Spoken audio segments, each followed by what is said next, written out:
Lição 11. A visão do templo e o milênio. Texto áureo. E clamavam uns para os outros, dizendo: Santo, Santo, Santo é o Senhor dos exércitos. Toda a terra está cheia da sua glória. Isaías 6, 3. Verdade prática. O ultraje à santidade divina traz destruição espiritual. A santidade de Deus é a expressão máxima de sua glória. Leitura diária, segunda, Êxodo 40, 34 e 35. A glória de Deus se manifestou por ocasião da dedicação do tabernáculo no deserto. Terça, segundo Crônicas 7, 1 e 2. A glória de Deus desceu ao templo de Jerusalém quando o rei Salomão o inaugurou. Quarta, Ezequiel 43, 12. Santidade é a lei do novo templo. Quinta, Salmos 26, 8. A glória de Javé simboliza a presença de Deus. Sexta, Ezequiel 11, 23. A glória de Deus se afastou do templo por ocasião de sua destruição pelos caldeus. Sábado, João 1, 14. O Senhor Jesus Cristo é o clímax da manifestação da glória de Deus. Leitura bíblica em classe, Ezequiel 43, 1 a 9. Então me levou à porta que olha para o caminho do Oriente. E eis que a glória do Deus de Israel vinha do caminho do Oriente, e a sua voz era como a voz de muitas águas, e a terra resplandeceu por causa da sua glória. E o aspecto da visão que vi era como o da visão que eu tinha visto quando vim destruir a cidade. E eram as visões como a que vi junto ao rio Quebar, e caí sobre o meu rosto. E a glória do Senhor entrou no templo pelo caminho da porta cuja face está para o lado do oriente. E levantou-me o Espírito, e me levou ao átrio interior. E eis que a glória do Senhor encheu o templo. E ouvi uma voz que me foi dirigida de dentro do templo. E um homem se pôs junto de mim. E me disse: Filho do homem, este é o lugar do meu trono, e o lugar das plantas dos meus pés, onde habitarei no meio dos filhos de Israel para sempre. E os da casa de Israel não contaminarão mais o meu nome santo, nem eles, nem os seus reis, com as suas prostituições e com os cadáveres dos seus reis nos seus altos, pondo o seu umbral ao pé do meu umbral, e a sua ombreira junto à minha ombreira, e havendo uma parede entre mim e entre eles. E contaminaram o meu santo nome com as suas abominações que faziam. Por isso, eu os consumi na minha ira. Agora, lancem eles para longe de mim a sua prostituição e os cadáveres dos seus reis, e habitarei no meio deles para sempre. Introdução. Depois das visões e dos diversos discursos contra o templo e contra a cidade de Jerusalém em Ezequiel, os oráculos divinos substituem ameaças e castigos por bênçãos futuras.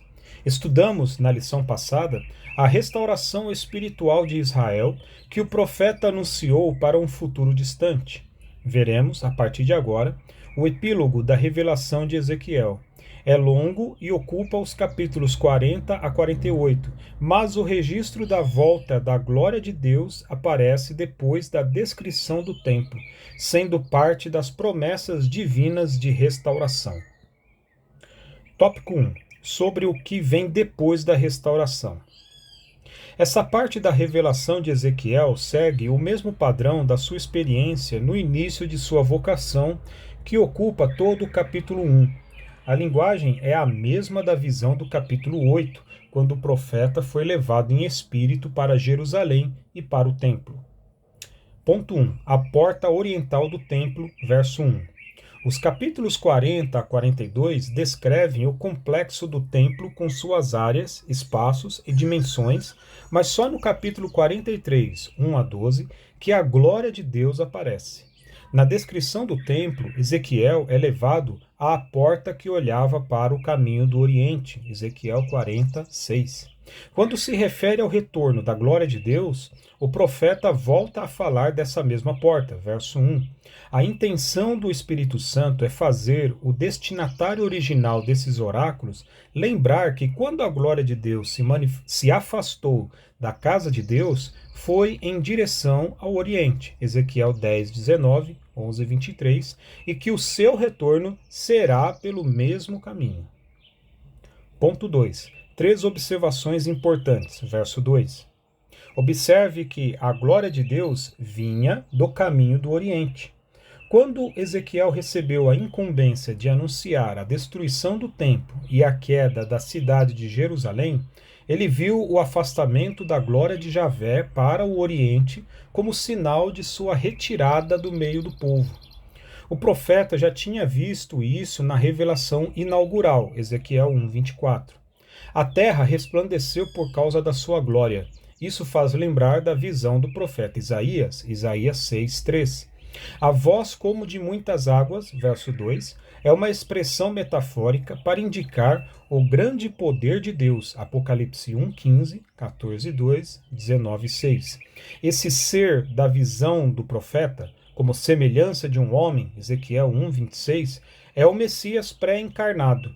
Vimos a sua glória como a glória do unigênito do Pai, cheio de graça e de verdade, João 1,14, quando veio ao mundo na plenitude dos tempos, Gálatas 4,4. Ponto 3. As reminiscências, verso 3. A comunicação profética e a estrutura dos discursos continuam na mesma forma da atividade profética de antes, ou seja, o profeta é levado em espírito. Ezequiel compara essa visão com a de sua própria experiência como profeta, Ezequiel 1:1, 8:3. Estudamos, na lição 4, que a glória de Javé se retirou do templo de Jerusalém como sinal da retirada de sua presença do meio do seu povo. Depois de 14 anos da destruição da cidade santa, Ezequiel foi levado de volta em visão para Jerusalém, no ano 25º do nosso cativeiro, no princípio do ano, no 10º dia do mês, Ezequiel 40:1. Estamos falando de 28 de abril de 573 ou 572 a.C. Essa revelação é escatológica, não é para o contexto histórico em que vivia o profeta. Tópico 2. O Templo do Milênio. Há um contraste entre o que o profeta viu quando foi levado em visão ao Templo de Jerusalém e o que ele vê nessa última visão. Ezequiel não foi o único profeta a mencionar a referida casa, Isaías 2, 2-5, Joel 3:18, mas é o único a descrever o complexo do templo, com abundância de detalhes. Ponto 1. Um templo diferente. Que templo é esse? Não aparecem nele peças e utensílios próprios do tabernáculo e do templo de Salomão. Podemos enumerar alguns, como a Arca da Aliança, segundo Crônicas 5, 6-8, o altar de ouro do incenso, o candelabro ou castiçal, a mesa dos pães da proposição, segundo Crônicas 4, 19-20. Comparado com o que se conhece da casa de Deus em Jerusalém e do tabernáculo, pode-se dizer que é um templo atípico, ou seja, diferente, visto que o tabernáculo e o templo, com toda a sua estrutura de funcionamento, rituais, peças e sacerdotes, apontavam para Cristo, e tudo isso se cumpriu nele, Hebreus 9, 11 e 12. Por essa razão, não haverá necessidade desses rituais no milênio. Ponto 2. Uma dispensação diferente.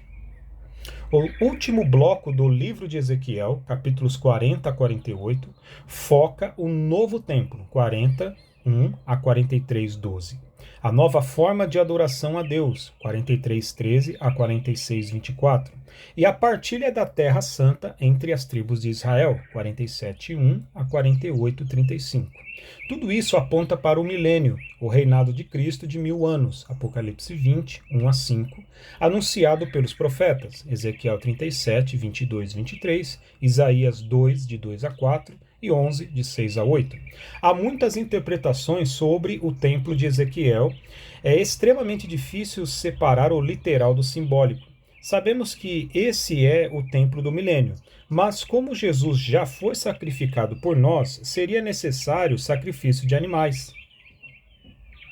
João 1:29, 1 Coríntios 5:7, Hebreus 7:24-28. O incenso representa as nossas orações. Salmos 14, Salmo 141, 2, Apocalipse 8, 3. O castiçal tipificava Cristo como a luz do mundo. João 8:12. A era messiânica será marcada pela presença real e literal de Cristo. Apocalipse 20, 1-5. Ponto 3. Um ritual diferente.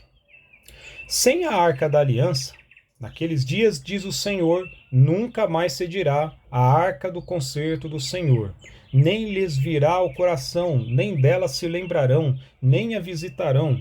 Isso não se fará mais. Jeremias 3,16. Ela não aparece no templo de Ezequiel e nem mesmo no templo de Zorobabel. Ela aparece pela última vez na Bíblia no reinado de Josias, segundo Crônicas 35:3. Depois disso, a arca desapareceu completamente da história. A Arca da Aliança era o símbolo da presença de Deus, Êxodo 25:22, Levítico 16:2, e foi confeccionada pelos israelitas por ordem de Deus durante a peregrinação no deserto, Êxodo 25:10-16 e 37, de 1-9. Ponto 4. Como explicar os sacrifícios no milênio?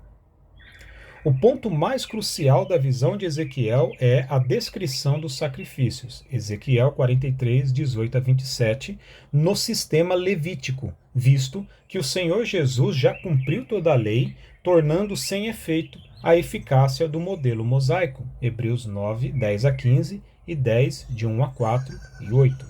O apóstolo Paulo usa uma metafórica linguagem do sistema de sacrifícios do Antigo Testamento para o culto e o serviço cristãos. Romanos 12, 1 e 2, 1 Coríntios 9, 13 e 14, Filipenses 4, 18. Mas existem diversas explicações para os sacrifícios no milênio em Ezequiel. Uma delas, e a principal, considera o sacrifício como literal, como memória do sacrifício de Cristo. Assim como a ceia do Senhor será celebrada no reino de meu Pai, Mateus 26, 29, ou no reino de Deus, Marcos 14, 25. Tópico 3. Santidade e glória. Ponto 1. A glória de Deus volta ao templo. Verso 5. O Espírito Santo levou Ezequiel para o átrio interior do templo, como havia feito anteriormente. Ezequiel 8, 1-3. Vimos isso na lição 4. Mas, nessa ocasião, a situação do templo e dos seus adoradores era de completa apostasia com práticas abomináveis. Dessa vez, o profeta viu que a glória do Senhor encheu o templo, verso 5, como aconteceu com Moisés na dedicação do tabernáculo a Deus, Êxodo 40, 34, 35, e com o rei Salomão na inauguração do templo, consagrando-o a Deus, segundo Crônicas 7, 1 e 2.